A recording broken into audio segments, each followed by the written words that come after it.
Hi, it's Jody from Chatham Adventures. Welcome to my channel.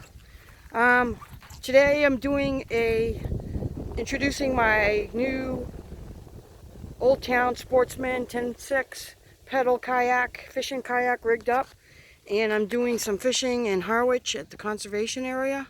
It's all stumps. Should be great for big bass. But I wanted to show you all my kayak. Got my GoPro rigged up. Got my Garmin fish finder. I have a transducer that I just drop in the water. That way I'm not scraping it on the ground in and out of my truck.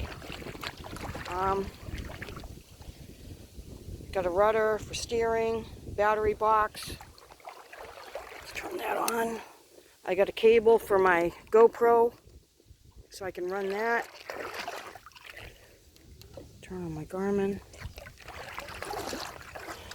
You can steer the kayak. This is how you steer it, the rudder. It's great. This is really beautiful kayak. I'm so excited. So let's get out on the water and see if we can't catch some fish. Today I think is July 17th. It's 80 degrees. It's supposed to be hot and humid today, but right now it's overcast and gray. All right, here we go.